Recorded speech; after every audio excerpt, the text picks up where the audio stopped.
نماز جمعہ، وجوب جمعہ، جمعہ عورت، غلام، مسافر اور مریض کے علاوہ ہر مکلف پر واجب ہے۔ اللہ تعالیٰ کا فرمان ہے، یا ایہا الذین آمنوا اذا نودی للصلاة من یوم الجمعة فاسعوا الى ذکر اللہ وذروا البیع ذالکم خیر لکم ان کنتم تعلمون۔ اے ایمان والو، جب اذان دی جائے نماز کے لیے جمعے کے دن تو تم اللہ کے ذکر کی طرف دوڑو اور خرید و فروخت کرنا چھوڑ دو، یہ تمہارے لیے بہتر ہے اگر تم جانتے ہو۔ سورۃ الجمعہ آیت نمبر 9۔ طارق بن شہاب رضی اللہ عنہ سے روایت ہے کہ رسول اللہ صلی اللہ علیہ وسلم نے فرمایا، جمعہ ہر مسلمان پر جماعت کے ساتھ حق واجب ہے سوائے 4 قسم کے لوگوں کے، غلام، عورت، بچہ اور مریض۔ یہ روایت صحیح ہے۔ سنن نبی داؤد۔ حاشیہ: امام ابو داؤد فرماتے ہیں کہ طارق نے نبی صلی اللہ علیہ وسلم سے نہیں سنا ہے۔ امام حاکم نے اسے المستدرک میں روایت کیا اور فرمایا یہ حدیث صحیح ہے اور شیخین کی شرط کے مطابق ہے، مگر انہوں نے اسے صحیحین میں درج نہیں کیا ہے۔ بلا شبہ حریم بن سفیان سے انہوں نے حجت لی ہے۔ ابن عیینہ نے اسے ابراہیم بن محمد بن منتشر سے روایت کیا ہے اور انہوں نے اس میں ابو موسیٰ کا ذکر نہیں کیا، اور طارق بن شہاب کا شمار صحابہ میں ہوتا ہے۔ بیہقی نے بھی سنن الکبریٰ میں اسی حدیث کو ذکر کیا ہے اور فرمایا ہے یہ حدیث اگرچہ مرسل ہے مگر عمدہ قسم کی ہے۔ طارق جلیل القدر تابعین میں سے ہے اور ان لوگوں میں سے ہیں جنہوں نے نبی صلی اللہ علیہ وسلم کو دیکھا ہے مگر آپ سے سنا نہیں۔ اس حدیث کے اور بھی شواہد موجود ہیں، الغرض حدیث صحیح ہے، واللہ عالم۔ امام زیلی نے نظم الرایہ میں امام نووی کے حوالے سے لکھا ہے کہ یہ صحابی کی مرسل حدیث ہے اور وہ حجت ہوتی ہے۔ عبدالولی۔ حاشیہ مکمل ہوا۔ ام المؤمنین حفصہ رضی اللہ عنہا بیان کرتی ہے کہ نبی صلی اللہ علیہ وسلم نے فرمایا، جمعے کے لیے جانا ہر بالغ پر واجب ہے۔ یہ روایت صحیح ہے۔ سنن نسائی۔ حاشیہ: مسافر پر جمعہ فرض نہیں ہے اس لیے کہ نبی اکرم صلی اللہ علیہ وسلم اور آپ کے صحابہ رضی اللہ عنہم نے حج، جہاد وغیرہ کے لیے سفر کیے۔ تعداد زیادہ ہونے کے باوجود بھی ان اہل سفر نے جمعے کی نماز نہیں پڑھی، اس کی بجائے ظہر کی نماز پڑھی ہے۔ مزید تفصیل کے لیے دیکھیں ارواء الغلیل وغیرہ۔ عبدالولی۔ حاشیہ مکمل ہوا۔ نماز جمعہ کا التزام پابندی کے ساتھ کرنا اور جلدی آنا۔ حضرت ابو ہریرہ رضی اللہ عنہ سے روایت ہے کہ رسول اللہ صلی اللہ علیہ وسلم نے فرمایا، جس نے جمعے کے دن غسل جنابت کی طرح غسل کیا اور جمعے کے لیے جلدی گیا، اس نے گویا ایک اونٹ قربان کیا۔ جو دوسری گھڑی میں آیا اس نے گویا ایک گائے قربان کی۔ جو تیسری گھڑی میں آیا اس نے گویا سینگوں والا دمبا قربان کیا، اور جو چوتھی گھڑی میں آیا اس نے گویا مرغی صدقہ کی۔ جو 5ویں گھڑی میں آیا اس نے گویا انڈا صدقہ کیا، اور جب امام آ جاتا ہے تو فرشتے بھی ذکر سننے کے لیے حاضر ہو جاتے ہیں۔ صحیح البخاری و صحیح مسلم۔ سلمان فارسی رضی اللہ عنہ سے روایت ہے کہ نبی صلی اللہ علیہ وسلم نے فرمایا، جو آدمی جمعے کے دن غسل کرے اور حتی المقدور طہارت و پاکیزگی اختیار کرے اور اپنے تیل میں سے یا جو گھر میں خوشبو میسر ہو اس سے لگائے، پھر نکلے مسجد کی طرف اور کسی دو میں تفریق نہ کرے اور جتنی توفیق ہو نماز پڑھے، پھر جب امام گفتگو کرے، خطبہ دے تو خاموشی سے سنے، تو اس کے لیے ایک جمعے سے لے کر دوسرے جمعے تک کے گناہ بخش دیے جاتے ہیں۔ صحیح البخاری۔ ابو ہریرہ رضی اللہ عنہ سے روایت ہے کہ نبی صلی اللہ علیہ وسلم نے فرمایا، جس نے غسل کیا پھر جمعے کے لیے آیا اور جتنی توفیق ہوئی نماز پڑھی، پھر خاموش رہا حتیٰ کہ امام خطبے سے فارغ ہو گیا، پھر اس کے ساتھ نماز پڑھی، تو اس کے لیے اس جمعے سے دوسرے جمعے تک کے گناہ بخش دیے جاتے ہیں، بلکہ مزید 3 دن کے بھی۔ صحیح مسلم۔ نماز جمعہ سے سستی کرنے پر وعید۔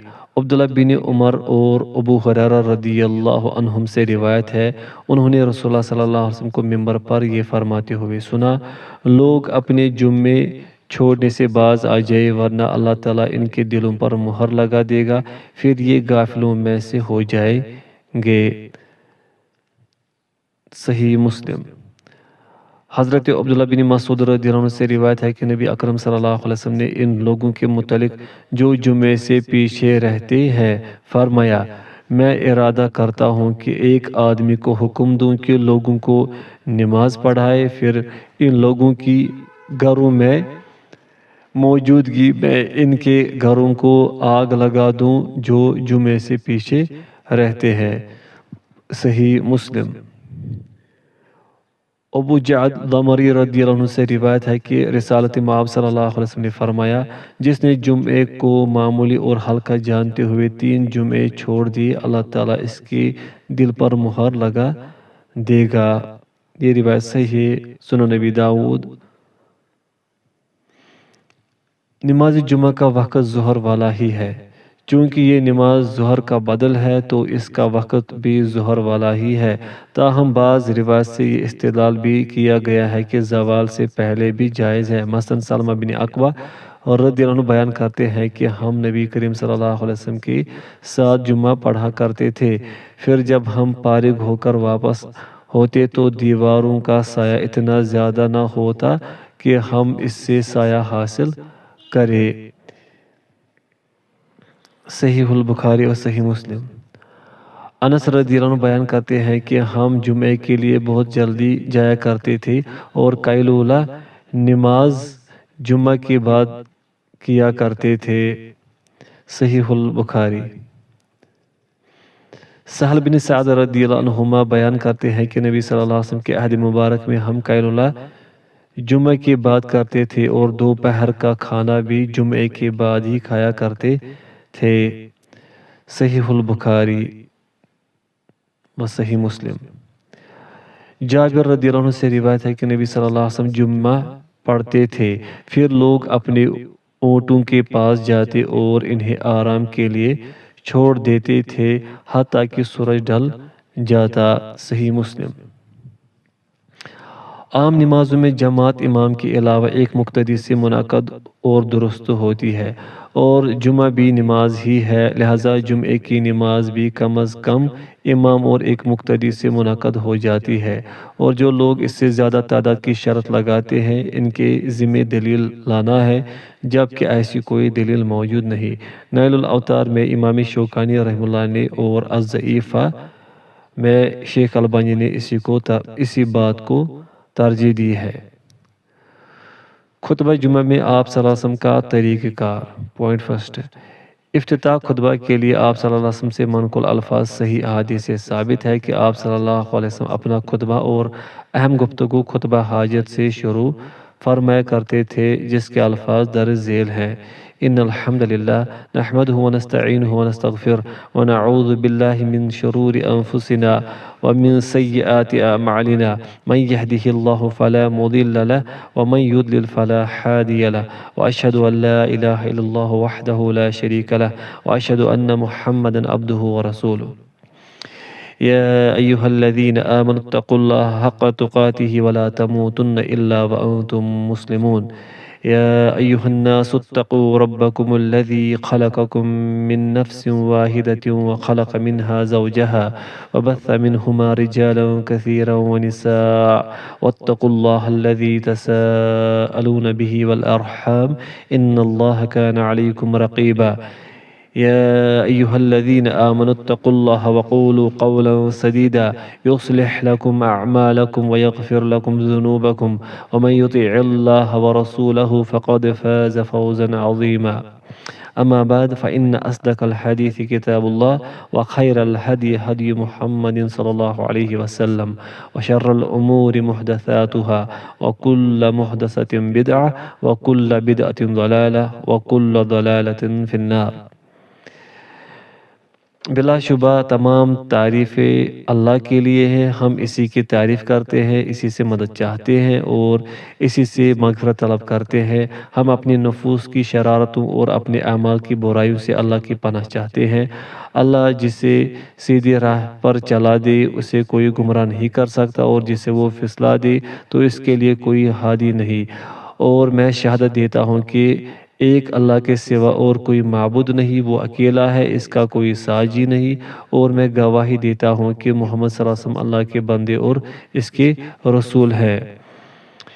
اے ایمان والو، اللہ سے اس طرح ڈرو جس طرح اس سے ڈرنے کا حق ہے، اور تمہیں موت نہ آئے مگر اس حالت میں کہ تم مسلمان ہو۔ سورہ آل عمران آیت نمبر 102۔ اے لوگو، اپنے رب سے ڈرو جس نے تمہیں ایک جان سے پیدا کیا اور اسی سے اس کا جوڑا پیدا کر کے ان دونوں سے مرد اور عورتیں کثرت سے پھیلا دے۔ اور اللہ سے ڈرو جس کے واسطے سے تم آپس میں سوال کرتے ہو، اور رشتے توڑنے سے ڈرو، بے شک اللہ تم پر نگہبان ہے۔ سورۃ النساء آیت نمبر 1۔ اے ایمان والو، اللہ سے ڈرو اور سیدھی سچی بات کہا کرو، وہ تمہارے عمل درست کر دے گا اور تمہارے لیے تمہارے گناہ بخش دے گا، اور جو اللہ اور اس کے رسول کی اطاعت کرے تو یقیناً اس نے بہت بڑی کامیابی حاصل کی۔ سورۃ الاحزاب آیت نمبر 71۔ اما بعد، بلا شبہ سب سے سچی بات کتاب اللہ کی ہے اور بہترین نمونہ محمد صلی اللہ علیہ وسلم کی سیرت طیبہ ہے۔ دین میں سب سے برے کام وہی ہیں جو نئے ایجاد کیے جاتے ہیں، اور دین میں ہر نئی ایجاد بدعت ہے، ہر بدعت گمراہی ہے اور ہر گمراہی کا انجام آگ ہے۔ صحیح مسلم وغیرہ۔ حاشیہ: طیالسی نے ابن مسعود رضی اللہ عنہ سے اسے روایت کیا اور یہ اضافہ کیا ہے کہ شعبہ کہتے ہیں کہ میں نے ابو اسحاق سے پوچھا کیا یہ خطبہ نکاح کے علاوہ دوسرے مواقع حاجات میں بھی ہے؟ تو انہوں نے کہا یہ تو ہر ضرورت میں ہے۔ علامہ البانی اپنے رسالہ خطبۃ الحاجہ میں لکھتے ہیں یہ مبارک خطبہ 6 صحابہ کرام سے مروی ہے، یعنی عبداللہ بن مسعود، ابو موسیٰ اشعری، عبداللہ بن عباس، جابر بن عبداللہ، نبید بن شریط اور عائشہ رضی اللہ عنہم، اور ایک تابعی زہری رحمہ اللہ سے بھی منقول ہے۔ پھر البانی صاحب نے اس سیاق پر مفصل بحث کی ہے اور آخر میں لکھتے ہیں گزشتہ احادیث سے یہ واضح ہوتا ہے کہ انہی الفاظ سے تمام خطبوں کا افتتاح ہونا چاہیے، چاہے خطبہ نکاح ہو یا خطبہ جمعہ۔ یہ الفاظ خطبہ نکاح سے مخصوص نہیں ہے جیسے کہ عام طور پر باور کیا جاتا ہے، بلکہ عبداللہ بن مسعود رضی اللہ عنہ کی بعض روایت میں اس کی تصریح بھی آئی ہے، جیسے کہ پہلے گزر چکا ہے، اور اسے سلف صالح کے عمل کی تائید حاصل ہے کہ وہ حضرات انہی کلمات سے اپنی خطبات کی ابتدا کیا کرتے تھے۔ حاشیہ مکمل ہوا۔ پوائنٹ سیکنڈ، نماز لمبی اور خطبہ مختصر۔ عمار رضی اللہ عنہ بیان کرتے ہیں کہ میں نے رسول اللہ صلی اللہ علیہ وسلم سے سنا، آپ فرما رہے تھے بلا شبہ نماز کا لمبا کرنا اور خطبے کا مختصر رکھنا آدمی کی سمجھداری کی علامت ہے، سو نماز لمبی اور خطبہ مختصر رکھا کرو، اور بعض بیان جادو ہوا کرتے ہیں۔ صحیح مسلم۔ پوائنٹ تھرڈ، جمعے کا خطبہ ممبر پر دیا جائے۔ حضرت ابن عمر رضی اللہ عنہما کہتے ہیں کہ میں نے نبی صلی اللہ علیہ وسلم کو ممبر پر خطبہ دیتے ہوئے سنا، آپ نے فرمایا جو جمعے کے لیے آئے وہ غسل کرے۔ صحیح البخاری۔ معلوم رہے کہ ممبر میں سنت یہ ہے کہ اس کی سیڑھیاں صرف 3 ہو، اس سے زیادہ نہ ہو، اضافہ بدعت ہے۔ بسا اوقات یہ چیز صف کاٹنے کا باعث بنتی ہے، اور اس مشکل سے بچنے کے لیے اسے مسجد کے مغربی کونے میں بنانا یا محراب میں بنانا ایک اور بدعت ہے، یا اسے جنوبی جانب دیوار میں بالکونی کی طرح بنانا ایک تیسری بدعت ہے، جس پر دیوار کے ساتھ جڑی ہوئی سیڑھی کے ذریعے سے چڑھتے ہیں۔ پوائنٹ فورتھ، خطیب کھڑے ہو کر خطبہ دے اور خطبوں کے درمیان بیٹھے۔ حضرت ابن عمر رضی اللہ عنہما سے مروی ہے، نبی صلی اللہ علیہ وسلم خطبے کھڑے ہو کر خطبہ دیتے، پھر بیٹھتے اور پھر کھڑے ہو جاتے تھے جیسے کہ تم اب کرتے ہو۔ صحیح البخاری اور صحیح مسلم۔ پوائنٹ 5، خطبہ جمعہ قرآن کریم کی آیت پر بھی مشتمل ہونا چاہیے۔ حضرت یعلا بن امیہ رضی اللہ عنہ بیان کرتے ہیں کہ میں نے نبی صلی اللہ علیہ وسلم کو ممبر پر یہ آیت پڑھتے ہوئے سنا، وَنَادَوْا يَا مَالِكُ لِيَقْضِ عَلَيْنَا رَبُّكَ قَالَ إِنَّكُمْ مَاكِثُونَ۔ اور وہ داروغہ جہنم کو پکاریں گے، اے مالک تیرا رب ہمارا کام ہی تمام کر دے۔ وہ کہے گا، بے شک تم تو ہمیشہ اسی عذاب میں رہو گے۔ صحیح سورہ الزخرف آیت نمبر 77، صحیح البخاری و صحیح مسلم۔ ام ہشام بنت حارثہ بن نعمان رضی اللہ عنہما بیان کرتی ہے کہ میں نے سورہ قاف نبی صلی اللہ علیہ وسلم کی زبان سے سن کر یاد کی ہے۔ آپ اسے ہر جمعے میں خطبہ دیتے ہوئے ممبر پر پڑھا کرتے تھے۔ صحیح مسلم۔ پوائنٹ 6، خطبے میں حسب ضرورت آواز بلند کرنی چاہیے۔ حضرت جابر بن عبداللہ رضی اللہ عنہما بیان کرتے ہیں کہ رسول اللہ صلی اللہ علیہ وسلم جب خطبہ ارشاد فرماتے تو آپ کی آنکھیں سرخ ہو جاتی، آواز بلند ہو جاتی اور غصہ شدید ہو جاتا تھا۔ یوں محسوس ہوتا جیسے آپ کسی لشکر سے ڈرا رہے ہوں کہ گویا صبح گئے یا شام گئے تم پر حملہ ہوا چاہتا ہے۔ صحیح مسلم۔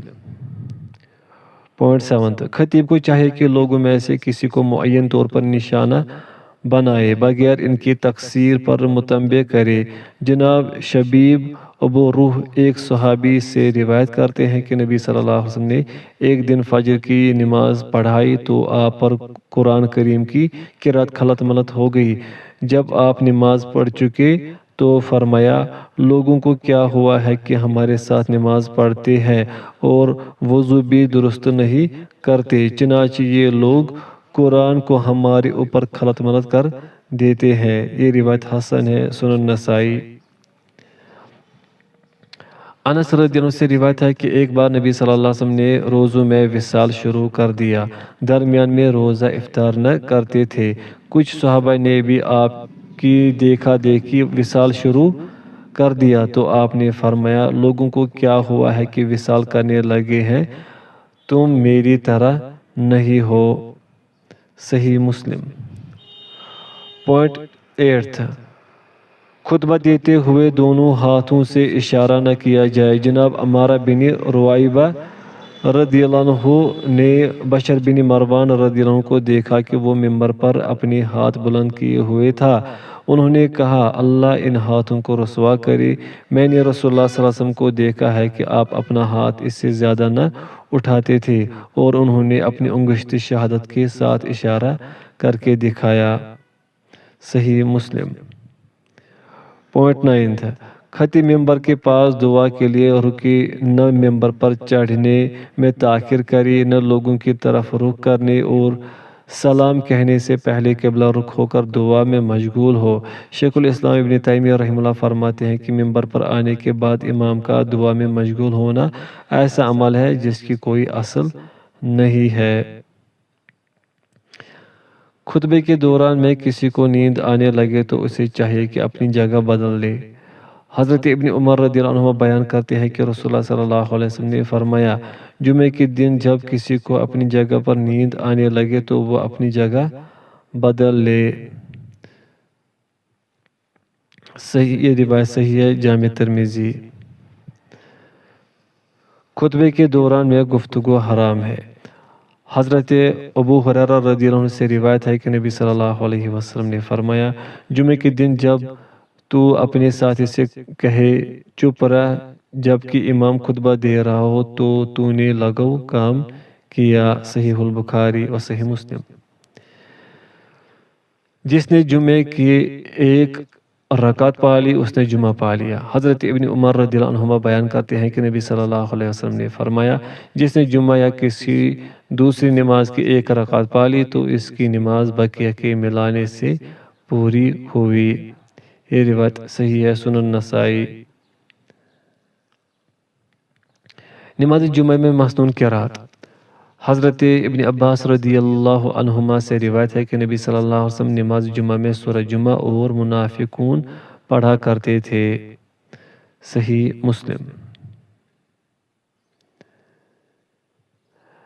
نعمان بن بشیر رضی اللہ عنہ بیان کرتے ہیں کہ نبی صلی اللہ علیہ وسلم عیدین اور جمعہ میں سبح اسم ربک الاعلی اور حل اتاک حدیث الغاشیہ صورتیں پڑھا کرتے تھے۔ صحیح مسلم۔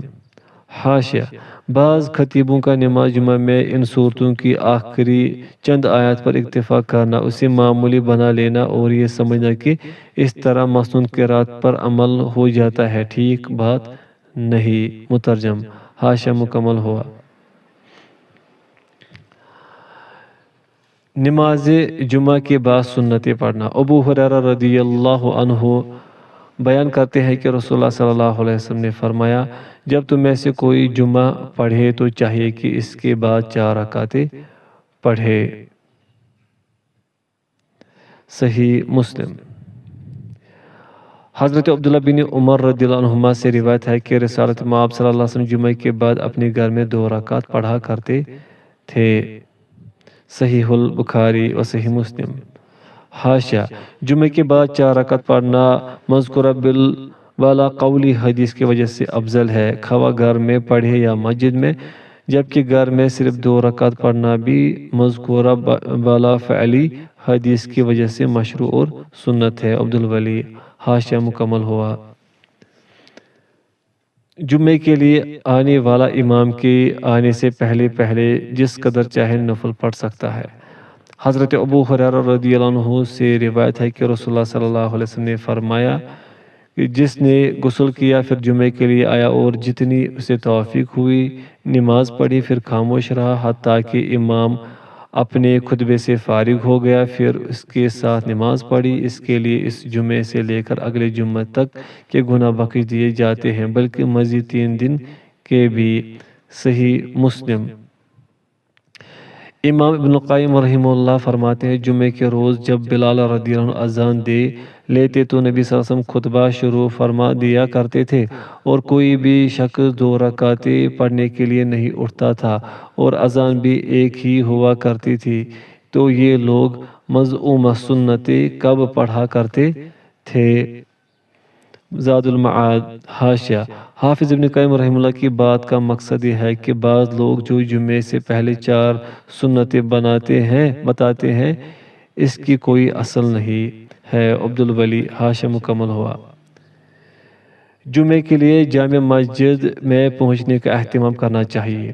ام المومنین عائشہ رضی اللہ عنہا بیان کرتے ہیں کہ لوگ جمعے کے لیے اپنے گھروں سے متواتر آیا کرتے تھے اور اوالی مدینہ منورہ کی بالائی جانب کی دور کی آبادیوں سے بھی۔ صحیح البخاری و صحیح مسلم۔ اگر جمعہ اور عید ایک دن میں جمع ہو جائے، جناب معاویہ رضی اللہ عنہ نے زید بن ارقم رضی اللہ عنہ سے پوچھا کہ کیا آپ کسی ایسے موقع پر رسول اللہ صلی اللہ علیہ وسلم کے ساتھ رہے ہیں جب ایک دن میں 2 عیدیں جمعہ اور عید اکٹھی ہو گئی ہو؟ انہوں نے کہا ہاں، آپ نے پہلے پہر عید پڑھی اور پھر جمعے سے رخصت دے دی، فرمایا جو جمعہ پڑھنا چاہتا ہے وہ پڑھ لے۔ یہ روایت صحیح ہے۔ ابو داؤد۔ عید کے دن جمعے کا اہتمام۔ امام کے لیے جمعے کا اہتمام کرنا مستحب ہے تاکہ جو شخص عید کے لیے نہ آ سکا ہو وہ جمعے میں آ جائے۔ اسی طرح وہ لوگ جو عید کی نماز پڑھ چکے ہو اگر وہ جمعہ پڑھنا چاہے تو وہ بھی شامل ہو سکے۔ حضرت ابو ہریرہ رضی اللہ عنہ بیان کرتے ہیں کہ رسول اللہ صلی اللہ علیہ وسلم نے فرمایا، تمہارے آج کے دن میں 2 عیدیں اکٹھی ہو گئی ہے، سو جو چاہے اس کے لیے عید جمعے سے کفایت کرنے والی ہے اور ہم جمعہ پڑھیں گے۔ یہ روایت صحیح ہے۔ ابو داؤد وغیرہ۔ جمعے کے دن مستحب اذکار اور دعائیں۔ نبی صلی اللہ علیہ وسلم پر کثرت سے درود سلام پڑھنا۔ حضرت اوس بن اوس رضی اللہ عنہ سے روایت ہے کہ رسول اللہ صلی اللہ علیہ وسلم نے فرمایا، تمہارے افضل دنوں میں سے جمعے کا دن بڑی فضیلت رکھتا ہے۔ اس دن آدم علیہ السلام کی پیدائش ہوئی، اس دن قیامت کا نفخہ صور ہے، اور اسی دن صعقہ مدہوشی ہوگی، تو اس دن مجھ پر کثرت سے صلاۃ و درود پڑھا کرو، بلا شبہ تمہاری یہ صلاۃ مجھ پر پیش کی جاتی ہے۔ ایک شخص نے پوچھا، اے اللہ کے رسول، ہماری یہ صلاۃ آپ پر کیسے پیش کی جائے گی حالانکہ آپ بہت سیدھا ہو چکے ہوں گے؟ آپ نے فرمایا، اللہ نے زمین پر انبیاء علیہ السلام کے بدن کھانا حرام کر دیا ہے۔ یہ روایت صحیح ہے، سنن نبی داؤد وغیرہ۔ پوائنٹ سیکنڈ، سورہ کہف کی تلاوت۔ حضرت ابو سعید خدری رضی اللہ عنہ سے روایت ہے کہ نبی صلی اللہ علیہ وسلم نے فرمایا، جس نے جمعے کے دن سورہ کہف پڑھ لی، اس کے لیے اگلے جمعے تک نور یعنی روشنی رہے گی۔ یہ روایت صحیح ہے، المستدرک للحاکم وغیرہ۔ پوائنٹ تھرڈ، قبولیت کی گھڑی کی موافقت کی امید پر بہت زیادہ دعائیں کرنا۔ ابو ہریرہ رضی اللہ عنہ سے روایت ہے کہ رسول اللہ صلی اللہ علیہ وسلم نے فرمایا، جمعے کے دن ایک گھڑی ہوتی ہے جو مسلمان اسے پالے جبکہ وہ کھڑا نماز پڑھ رہا ہو، اور وہ اللہ تعالیٰ سے کسی خیر کا سوال کر لے تو اللہ تعالیٰ اسے